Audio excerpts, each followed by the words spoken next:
4 ದಿಕ್ಕಲ್ಲೂ ಪೊಲೀಸರು ನಾಕಾಬಂದಿ ಹಾಕಿದ್ರು. ಅಂಗಡಿ ಮುಂಗಟ್ಟುಗಳನ್ನ ಮುಚ್ಚಿಸಿದ್ರು.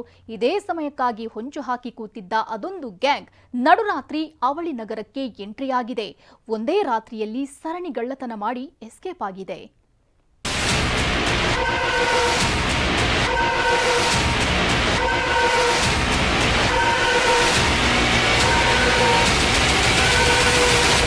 ಕಳ್ಳ ಬೆಕ್ಕಿನ ಹಾಗೆ ಹೆಜ್ಜೆ ಇಡ್ತಿದ್ದಾರೆ. ಮರದ ಪೀಸ್ ಹಾಕಿ ಅಂಗಡಿ ಶೆಟರ್ ಮೀಟಿದ್ದಾರೆ. ಶಾಪ್ಗಳನ್ನ ದೋಚಿ ಕ್ಷಣಾರ್ಧದಲ್ಲೇ ಎಸ್ಕೇಪ್ ಆಗ್ತಾರೆ. ಅಷ್ಟಕ್ಕೂ ಇದು ಮುಸುಕುಧಾರಿ ಗ್ಯಾಂಗ್ ಕೈ ಚಳಕ.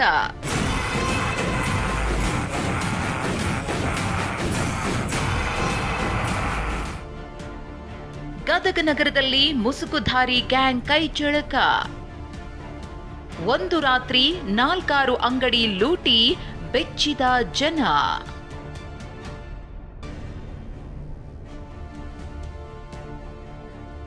ನೋಡಿದ್ರಲ್ಲ, ಸಿಸಿಟಿವಿ ಇದೆ ಅನ್ನೋ ಭಯನೂ ಇಲ್ಲ, ರಸ್ತೆಯಲ್ಲಿ ವಾಹನಗಳು ಓಡಾಡ್ತಿವೆ ಅನ್ನೋ ಆತಂಕವೂ ಇಲ್ಲ.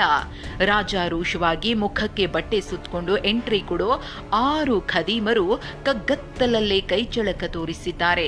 ಅಷ್ಟಕ್ಕೂ ಇದು ಗದಗ ಬೆಟಗೇರಿ ಅವಳಿ ನಗರ. 4 ದಿಕ್ಕುಗಳಲ್ಲಿ ಪೊಲೀಸರು ನಾಕಾಬಂದಿ ಹಾಕಿ ಹದ್ದಿನ ಕಣ್ಣಿಟ್ಟಿದ್ದಾರೆ. ಆದರೆ ಈ ಖತರ್ನಾಕ್ ಗ್ಯಾಂಗ್ ಪೊಲೀಸ್ ಕೋಟೆಯನ್ನೇ ಭೇದಿಸಿ ನಡುರಾತ್ರಿ ಅವಳಿ ನಗರಕ್ಕೆ ಎಂಟ್ರಿ ಕೊಟ್ಟಿದೆ. ಫೆಬ್ರವರಿ 16ರಂದು ಕಿರಾಣಿ ಅಂಗಡಿ, ಐಸ್ ಕ್ರೀಂ ಶಾಪ್ ಸೇರಿ 4ಕ್ಕೂ ಹೆಚ್ಚು ಅಂಗಡಿಗಳನ್ನ ದೋಚಿ ಎಸ್ಕೇಪ್ ಆಗಿದೆ. ಹಾಲಕೇರಿ ಮಠದ ಎದುರಿನ ರೇಣುಕಾ ಕಿರಾಣಿ ಅಂಗಡಿಯಲ್ಲಿದ್ದ 25,000 ನಗದು ದೋಚಿ ಎಸ್ಕೇಪ್ ಆಗಿದ್ದಾರೆ.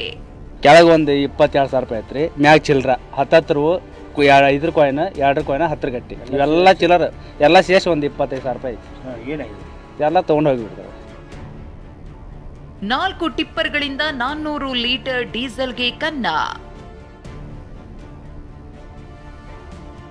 ಇತ್ತ ಕಲಬುರಗಿ ಜಿಲ್ಲೆ ಚಿತ್ತಾಪುರ ತಾಲೂಕಿನ ಕುಂಬಾರಹಳ್ಳಿಯಲ್ಲಿ ಖದೀಮರು ಪೆಟ್ರೋಲ್ ಬಂಕ್ಗೆ ಕನ್ನ ಹಾಕಿದ್ದಾರೆ. ರವಿ ನಾಯಕ್ ಮತ್ತು ಗ್ಯಾಂಗ್ ಸೇಡಂ ರಸ್ತೆ HP ಪೆಟ್ರೋಲ್ ಬಂಕ್ನಲ್ಲಿ ನಿಲ್ಲಿಸಿದ್ದ 4 ಟಿಪ್ಪರ್ನಿಂದ 400 ಲೀಟರ್ ಡೀಸೆಲ್ ಕದ್ದು ಪರಾರಿಯಾಗಿತ್ತು. ಫಾಸ್ಟ್ಯಾಗ್ ಕೊಟ್ಟ ಸುಳಿವಿನಿಂದ ಆರೋಪಿ ರವಿ ನಾಯಕ್ನನ್ನ ಮಾಡಬೂಳ ಪೊಲೀಸರು ಬಂಧಿಸಿದ್ದಾರೆ. ಡೀಸೆಲ್ ಸೇರಿ 6 ಲಕ್ಷ ಮೌಲ್ಯದ ವಸ್ತುಗಳನ್ನು ಪೊಲೀಸರು ಜಪ್ತಿ ಮಾಡಿದ್ದಾರೆ. ಅವರು ಯಾವ ತರಹ ಮಾಡ್ತಾರೋ ಅಂದರೆ, ನೈಟ್ ಟೈಮ್ ಯಾರು ಲಾರಿಗಳನ್ನು ಒಂದು ರೆಸ್ಟಿಂಗ್ ಪ್ಲೇಸಲ್ಲಿ ಸ್ಟಾಪ್ ಮಾಡಿಸಿ ರೆಸ್ಟ್ ಮಾಡ್ತಿರ್ತಾರೆ, ಅಂಥಗಳನ್ನು ಇವರು ಟಾರ್ಗೆಟ್ ಮಾಡ್ತಾರೆ. ಡೀಸೆಲ್ ಟ್ಯಾಂಕಿಗೆ ಒಂದು ಹೋಲ್ ಮಾಡಿಸಿ ಅದರಿಂದ ಇವರು ಅವ್ರು ಬೇರೆ ಕ್ಯಾನ್ಸ್ಗೆಲ್ಲ ಫಿಲ್ ಮಾಡಿಕೊಂಡು ಅದರಲ್ಲೇ ಅವ್ರ ಕಾರಲ್ಲಿಟ್ಟು ಕಾರ್ ಮುಖಾಂತರ ಅವರು ಬೇರೆ ಕಡೆ ಶಿಫ್ಟ್ ಮಾಡ್ಕೊಳ್ತಾರೆ. ಏನೇ ಹೇಳಿ, ಪೊಲೀಸರು ಎಷ್ಟೇ ರೌಂಡ್ಸ್ ಹಾಕಿದ್ರೂ, ಸಿಸಿಟಿವಿಗಳನ್ನು ಅಳವಡಿಸಿದ್ರು, ಖದೀಮರು ಮಾತ್ರ ಕೈ ಚಳಕ ಬಿಡ್ತಿಲ್ಲ.